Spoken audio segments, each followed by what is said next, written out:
Bonjour à tous, j'espère que vous allez bien. Donc là, aujourd'hui, on est parti direction le Futuroscope et on va faire un peu la présentation de tous les pavillons. Donc la forme qui représente, les attractions qui s'y cachent ou bien des petits secrets. Allez, c'est parti!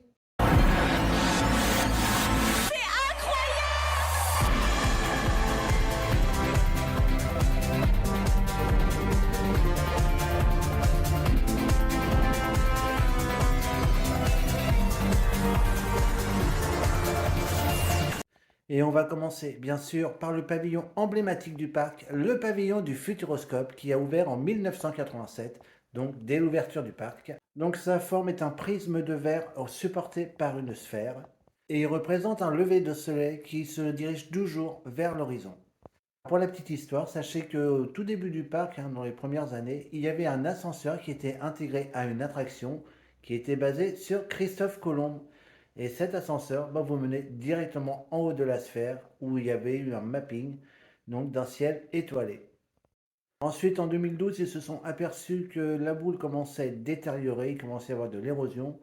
Donc, ils ont tout simplement décidé de la démonter et de la refaire complètement. Et vous savez quoi? Ces travaux, je vous les montre tout de suite.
Et donc la nouvelle sphère ou la nouvelle boule comme vous voulez qui est actuellement sur le parc a été posée en novembre 2014. Elle est plus légère, elle est un peu plus épurée et surtout elle a des mappings la nuit qui la rendent encore plus belle. Alors vous l'avez sûrement constaté, contrairement aux autres pavillons sur le parc, celle-ci n'est pas renfermée dans une salle, c'est-à-dire elle est entièrement ouverte, elle est libre d'accès, c'est-à-dire il n'y a pas de temps d'attente, rien, vous rentrez librement et surtout elle laisse passer la lumière du soleil. Donc c'est vraiment un pavillon très éclairé, voilà, qui laisse vraiment rentrer le soleil et qui est un peu plus gai que les autres, on va dire. Actuellement, dans ce pavillon, nous retrouvons l'attraction Astra Fun Experience. Donc, c'est des petits jeux ludiques, des petits jeux sportifs, de mémoire, de réflexes, tout ça. On a des toboggans, donc c'est un espace vraiment de loisirs, de jeux, de se défouler. On retrouve également une boutique et un point restauration. Donc, beaucoup de choses à faire à l'Astra Fun Experience. Ensuite, on attaque avec un deuxième pavillon mythique, le Kinemax, qui lui a ouvert également à l'ouverture du parc en 1987. Il prend la forme d'un cristal géant qui un petit peu jaillit dans les entrailles de la Terre et qui symbolise l'intelligence et la perfection de la nature. Alors maintenant quelques chiffres sur le Kinemax. Il est incliné à 60%, il fait une hauteur maximum de 35 mètres et 3000 plaques miroirs ont été fixées par 5300 boulons. Donc vous voyez, c'est imposant comme pavillon. Et pour la petite histoire, sachez que ce pavillon étant tellement complexe que pour le nettoyage, ce sont des alpinistes professionnels qui s'en occupent tous les 2 ans. Donc voilà, c'est pas fait par n'importe qui, c'est vraiment des professionnels qui s'occupent du nettoyage et de l'entretien du Kinemax, vu sa complexité au niveau architectural. À l'intérieur, nous retrouvons le film Dans les yeux de Thomas Pesquet, qui est projeté sur un écran de 600 mètres carrés, c'est-à-dire l'écran le plus grand d'Europe. Il est en laser 4K, c'est donc une définition juste énorme. Donc pour ce film de Dans les yeux de Thomas Pesquet, il peut y arriver de temps en temps qu'on ait d'autres films, hein. Regardez, à Noël, nous avons vu Antarctica. Donc il peut se passer des fois de nouveaux films projetés dans cette salle, toujours en laser 4K. Donc ensuite, direction l'Omnimax qui lui a ouvert en 1990. Ce pavillon ressemble à une météorite qui est tombée sur Terre. Il présente le mariage et l'esprit de la matière. Alors pour la petite histoire, sachez qu'en 1990, seule la sphère était présente. Le cube en verre, lui, a été installé l'année d'après, donc en 1991. Alors à l'intérieur, nous retrouvons un écran sphérique qui fait 900 mètres carrés pour 27 mètres de diamètre et l'image est diffusée sur un grand angle de 172 degrés à l'horizontale et de 142 degrés à la verticale. Et nous retrouvons actuellement dans ce pavillon, dans cette salle, Le Monde de l'Invisible. Alors attention, vous savez que c'est un film qui n'est pas joué souvent, il est joué vraiment en cas de forte fréquentation sur le parc. Donc consultez l'application, voir si ce film est joué ou non à l'Omnimax. Donc ensuite, direction les tapis magiques, donc qui a ouvert en 1992. Il représente un orgue géant imaginaire avec un bouquet de fibres optiques qui représente une symphonie qui est toujours renouvelée, translucide ou réfléchissante, qui symbolise la communication. Donc cet orgue géant représente 217 tuyaux allant de 2 à 35 mètres. Et à l'intérieur, nous retrouvons une plateforme dynamique de 84 places avec effet sensoriel. Pied dans le vide, vous l'avez reconnu, nous sommes bien à l'extraordinaire voyage, donc une attraction mythique sur le parc, une de mes attractions préférées, un vrai coup de cœur pour cette attraction. Donc voilà, c'est une technologie assez pointue qui se trouve à l'intérieur. Et sachez que quand il y a eu les travaux de l'extraordinaire voyage, tout le matériel, de la plateforme sont rentrés par le toit, car c'était tout simplement impossible de le faire entrer normalement dans le bâtiment. Allez, maintenant nous allons voir un pavillon qui n'existe plus sur le parc. Le cherchez plus, c'est plus la peine, vous ne le trouverez pas. Il s'agit du Solido qui a ouvert de 1993 à 2017. Donc il représentait une sphère de 33 mètres de diamètre, séparée au milieu d'une grande crête noire qui était donc symétrique à la sphère. À l'intérieur, nous retrouvions un écran sphérique de 27 mètres de diamètre qui projetait un film en IMAX 3D. Sachez que c'était la seule salle au monde à l'époque qui proposait ce genre de film dans un écran sphérique. Donc l'écran était tellement imposant qu'il représentait à lui-même la moitié de la pièce. L'autre moitié était donc pour les 315 fauteuils pour regarder le film. Ce pavillon a été démoli à partir du 3 septembre 2017 pour laisser place à l'attraction qu'on connaît actuellement, Objectif Mars. Alors maintenant, direction le pavillon 360 degrés. Donc c'est un pavillon cylindrique un peu plus discret que les autres, il est un peu moins imposant. Ce pavillon a ouvert en 1989. Alors ce pavillon a régulièrement changé de couleur puisque entre 1989 et 2000 il était blanc. Entre 2000 et 2008 il était bleu marine et donc actuellement il est en gris. Donc à l'intérieur nous retrouvons 108 simulateurs dynamiques et nous sommes assis sur des sièges baquets. Ils ont des effets sensoriels et on représente un petit peu comme si on était un pilote d'une course de rallye. Allez, vous avez deviné de quelle attraction je parlais. Et oui, nous sommes bien à Sébastien Loeb Racing Experience. Donc vous savez que depuis la réouverture en février, on n'a plus de casque VR, mais à l'ouverture de cette attraction, on était vraiment en immersion totale, comme on était le copilote de Sébastien Loeb, grâce à ces casques. Ces casques ont maintenant disparu, donc vous avez vu nos différents avis sur ce changement avec mes vlogs à moi ou celle d'Adeline. Et vous avez vu qu'on n'était pas tellement fan, on n'est plus du tout dans l'immersion. Mais voilà, bon, le Futuroscope a fait cette décision-là, à voir ce que ça va donner dans l'avenir. Mais bon, après, c'est une attraction qui reste assez sympa à faire quand même pour au moins découvrir ce film.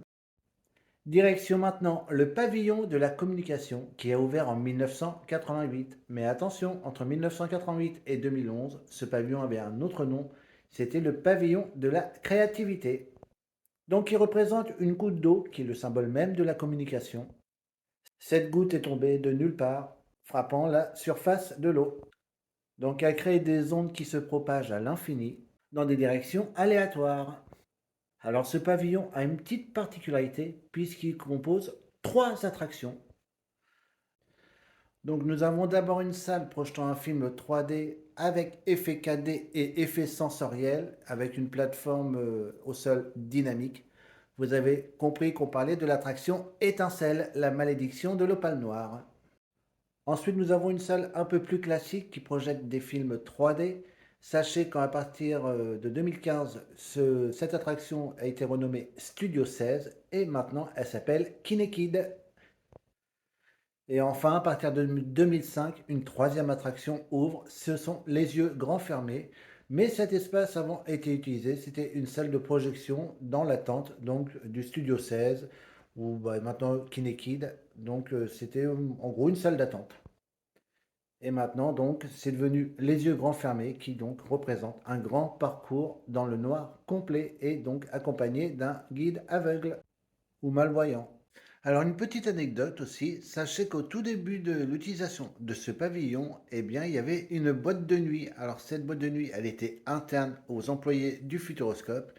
Elle s'appelait le Moonlight et elle était à la place où il y a Étincelle actuellement. Allez, maintenant, on file direction le pavillon Imagique qui est ouvert en 1989. Et donc, depuis 1998, il représente, comme je vous l'ai dit, des spectacles d'illusion et de magie donc, qui sont interprétés par Bertrand Lotte. Donc, c'est une salle qui comporte 750 places. Et la scène représente 14 mètres de largeur de façade. Et donc, actuellement, est joué le spectacle Illusio, un destin magique. Donc, je rappelle, joué uniquement les week-ends et les vacances scolaires. Allez maintenant, direction le pavillon de la Vienne qui a ouvert lui en 1994. Donc là, on a l'eau, un élément symbole des rivières, et elle est utilisée comme un élément à part entière de l'architecture de ce pavillon. Donc l'intérieur de ce pavillon contient 192 places donc dans les deux salles, puisqu'il y a deux salles. On a d'abord la salle du pré-show avec un écran géant et un rideau d'eau. Donc il peut projeter des formes, des mots, voilà. C'est un petit peu pour présenter le département de la Vienne. Et ensuite nous rentrons dans la deuxième salle qui représente donc des simulateurs dynamiques. Donc 96 simulateurs en tout, chacun de deux places. Et ce film dynamique est projeté sur un écran de 315 mètres carrés. Et oui, vous avez reconnu, nous sommes bien dans l'attraction La Vienne Dynamique, donc l'attraction actuellement la plus vieille du parc, mais qui fait toujours son effet et que j'aime toujours faire autant. Donc maintenant, on va direction un pavillon qui n'est plus utilisé. Il s'agit de Dynamique 1 qui a ouvert de 1988 à 2012. Donc cette salle comportait 45 places, c'était la plus petite salle du parc. Alors ce pavillon est clairement le plus discret du parc, on le voit à peine, il représente seulement, on voit juste la façade de ce pavillon. Le reste est enterré dans un bloc souterrain et on y retrouve également Cyber Avenue et Imagique. Et d'ailleurs, la sortie de Dynamique 1 se faisait dans Cyber Avenue. On voit d'ailleurs encore les escaliers de cette sortie, donc de l'ancienne attraction Dynamique 1. Et l'écran où était diffusée cette attraction faisait 41 mètres carrés. Donc ce pavillon a fermé en décembre 2012 et il n'a depuis plus été réutilisé. Allez maintenant, c'est parti, direction Dynamique 2, pavillon qui est ouvert en 1994 et vous l'aurez compris qui remplace donc la salle de Dynamique 1.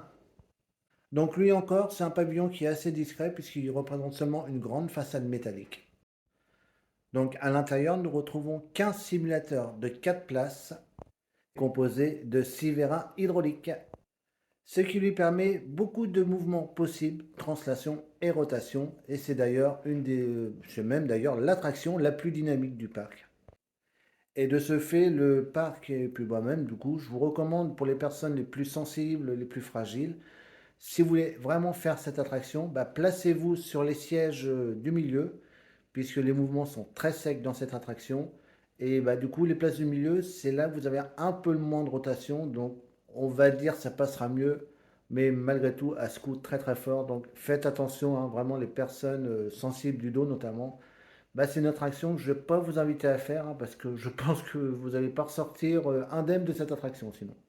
Et donc, quand en 2012, Dynamique 1 a fermé, eh ben, ce pavillon a pris le nom tout simple de Dynamique. Donc, il n'y a plus un ou deux, maintenant c'est Dynamique tout court. Donc maintenant, nous sommes à Image Studio, donc pavillon qui a ouvert en 1995. Et ce pavillon représente un jeu de cubes empilé complètement invraisemblable. Alors c'est un pavillon qui a vraiment abrité un petit peu de tout. Nous avions au tout départ une attraction, donc c'était sur un petit parcours sur des véhicules, tout simplement, un petit dark ride. Donc on avait Image Studio et Star du Futur. Ensuite, ils ont supprimé ce type d'attraction pour en faire une exposition, donc la Future l'Expo, ça s'appelait, donc c'était la maison du futur. Donc on voyait un petit peu comment seraient nos maisons dans l'avenir, et c'était vraiment très intéressant. Puis en 2019, ils ont fait table rase de tout ça, donc attraction et expo. Ils ont même détruit une partie de l'arrière du bâtiment, et tout ça pour construire la nouvelle attraction qui a ouvert l'année dernière. Il s'agit bien sûr de Chasseurs de Tornades. Donc voilà, et maintenant, c'était un pavillon avant qui était très discret, il n'y avait pas beaucoup de monde. Je peux vous garantir que maintenant, c'est tout l'inverse, hein. C'est un des bâtiments les plus fréquentés avec le titre notamment de meilleure attraction du monde, donc pas chasseur de tornades. Donc c'est un pavillon très très prisé maintenant. Alors, en route maintenant, direction IMAX 3D, pavillon qui a ouvert en 1996. Vous voyez, hein, c'est un pavillon, on dirait que c'est une sphère qui s'est encastrée dans ce pavillon. Donc il a une forme assez originale. Une vraie galère aussi à prendre en photo, hein. Croyez-moi, si vous voulez le prendre en photo qu'il y a du soleil, armez-vous de patience parce que avec le reflet, c'est juste horrible. Mais c'est vraiment un pavillon magnifique et qui a vraiment une forme originale. Entre 1996 et 2014, comme son nom l'indique, c'était un film projeté en IMAX 3D, tout simplement, hein. Donc ils ne sont pas été chercher très loin pour le nom. Donc voilà, on voyait différents films, beaucoup sur l'espace, hein. Ces derniers temps, c'était vraiment beaucoup des films sur l'espace, comme Mission Hubble, Les Astromouches, bon, et j'en passe. Puis en 2014, ils ont dit fini le cinéma, on va faire un spectacle dans cette salle. Donc du coup, forcément, il perd son nom d'IMAX 3D, hein, ça n'a plus aucun sens, pour être nommé en pavillon du Cube. Et donc avec le spectacle Les Mystères du Cube qui est resté 5 ans et donc attraction qui a fermé en 2020. Et depuis, ce pavillon n'est plus utilisé. Mais, rassurez-vous, l'année prochaine, un tout nouveau spectacle sera représenté donc dans ce pavillon. Peut-être que du coup, il rechangera de nom, puisque ce ne sera plus du tout les Mystères du Cube. Donc, à voir si ce pavillon aura encore un troisième nom. Alors, nous sommes maintenant à IMAX 3D Dynamique Pavillon qui a ouvert en 2000 et qui représente un hypercube de 35 mètres de haut. Donc, représentation géométrique d'une quatrième dimension physique. Et donc, il y a une évocation imaginaire d'existence d'univers parallèles. Il représente également des voyages dans le temps et l'espace. Ce pavillon ferme ses portes en 2019 pour faire de grands travaux pour une nouvelle future attraction en 4D dynamique.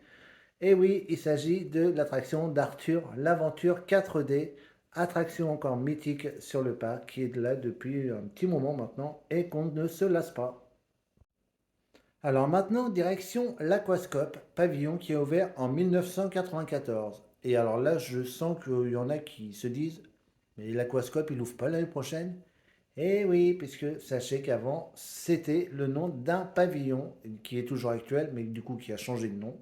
Mais l'Aquascope était bien présent depuis 1994, donc sur le parc.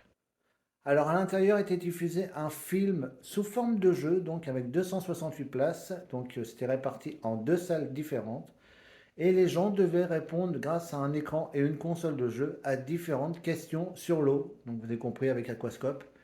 Et en plus, si une personne répondait à toutes les questions, donc il ne fallait pas aucune erreur, c'est vraiment toutes les questions, il avait le droit à une entrée gratuite sur le parc du Futuroscope. Mais en 2002, cette salle, ce pavillon est totalement repensé. Il perd également son nom d'aquascope et perd également sa fonction de film-jeu pour devenir un film, donc projeté sur un planétarium. Et oui, vous avez reconnu, nous sommes bien maintenant à Choc Cosmique. Donc dernière année, hein, pour ce film, malheureusement. Mais voilà, maintenant, donc, on est passé de l'eau à l'espace. Et voilà, du coup, ce pavillon ne s'appelle plus l'aquascope. Mais voilà, c'était intéressant de savoir que l'aquascope a déjà existé donc depuis 1994. Et si vous avez la chance, des fois, le pavillon à l'extérieur est allumé sur une grande rampe lumineuse et il diffuse des messages en morse à tous les habitants de l'univers. Allez, maintenant, on va aller bouger un petit peu, direction le pavillon des robots, pavillon qui a ouvert en 2006. Pavillon assez discret puisqu'il n'est pas très haut et en plus, il a beaucoup de végétation autour et il est encerclé par l'Astra et l'Omnimax, donc qui sont des pavillons assez imposants. Donc à l'intérieur, nous retrouvons 10 robots avec des bras articulés qui permettent de danser au rythme des différentes musiques qui sont proposées. Allez, vous avez deviné, on est bien à Danse avec les robots. Donc sachez que c'était des robots de 2 places, mais à partir du 8 avril, on aura 5 robots équipés de sièges de 3 places. C'est pour ça qu'actuellement, l'attraction n'est pas ouverte. Alors maintenant, direction le pavillon. Le pavillon, il n'a pas de nom. Et oui, c'est le seul du parc qui n'a pas de nom, qui est resté anonyme. Donc ce pavillon mystère, on va l'appeler, hein, a ouvert en 2008. Il représente une arche de Noé futuriste. Et oui, puisque en 2008, on retrouvait ici l'attraction Animaux du futur. Donc c'était sur la réalité augmentée, on avait des lunettes donc de réalité augmentée, on circulait sur des rails. Mais alors cette attraction, elle n'a vraiment pas eu de succès, il y avait énormément de bugs. Et donc ils ont dit, allez, on change tout. Et en 2014, ils nous mettent l'attraction qu'on a actuellement, les lapins crétins, la machine à voyager dans le temps. Donc une attraction en 4D, effet sensoriel, avec des films projetés en 3D. Voilà, c'est une attraction complètement dingue, et complètement loufoque avec les lapins crétins. Donc on fait un voyage dans le temps, donc on traverse plusieurs univers, donc la préhistoire, la Grèce, donc avec les premiers Jeux olympiques, les Indiens d'Amérique, et on a un petit medley vraiment de tout, donc comme le Titanic, la Tour de Pise. Et enfin, à la sortie de ce pavillon, on retrouve la boutique des lapins crétins. Donc écoutez, mettez en commentaire si vous voulez lui trouver un petit nom à ce bâtiment-là, parce que le pauvre, il est un petit peu seul, hein, il est un peu mis à l'écart, mais voilà, si vous voulez lui trouver un petit nom, n'hésitez pas, mettez en commentaire comment vous voudriez l'appeler. Donc là, on va passer, alors on ne peut pas dire que c'est des pavillons, on va dire plutôt que ce sont des attractions. Nous avons d'abord la Girotour, donc qui a ouvert en 1990, donc qui est une tour panoramique de 45 mètres de haut. Et nous avons dans le même style l'aérobar, donc là c'est vraiment, on est les pieds dans le vide, vous pouvez boire un petit verre, donc à 35 mètres de haut. Donc voilà, c'est pas vraiment des pavillons, mais ils sont là quand même, et ça peut faire des belles vues panoramiques. Et enfin, on va finir, donc c'est pas vraiment un pavillon, mais on va dire plutôt c'est un lieu. Donc c'est le théâtre alphanumérique et le lac aux images, donc qui a ouvert en 1988. Donc il a une capacité de 6000 places. Donc si le parc est plein, il y aura vraiment de la place pour avoir le spectacle. Et le lac, lui, représente 7000 mètres carrés de superficie. Alors ce lac se compose de fontaines, d'effets pyrotechniques, de vidéoprojecteurs, d'un écran d'eau qui peut aller jusqu'à 15 mètres de haut, vidéo mapping et donc plein d'autres effets donc pour rendre vraiment un spectacle nocturne juste magnifique. Et donc actuellement nous avons ici la clé des songes donc qui est jouée tous les soirs à la fermeture du parc. Et enfin pour finir, on va parler de la gare TGV donc qui a ouvert en 2000. Alors c'est pas vraiment un pavillon du Futuroscope, hein, il n'appartient pas forcément au parc, même si on peut y accéder grâce à une passerelle. Mais son architecture fait quand même penser un petit peu aux différents pavillons du Futuroscope. Donc c'est pour ça que je l'ai inclus dans cette vidéo. Et bon, c'est un petit côté pratique à vous rappeler qu'il y a bien une gare TGV donc à l'intérieur du parc, accessible grâce à une passerelle, donc au niveau du monde de l'invisible. Donc voilà, vous connaissez maintenant tous les pavillons qui abritent le Futuroscope. Si vous avez des questions sur différents pavillons ou futurs projets, n'hésitez pas à me les demander en commentaire. J'essaierai de vous y répondre comme d'habitude. En attendant, je vous fais à tous de gros bisous et je vous dis à très vite.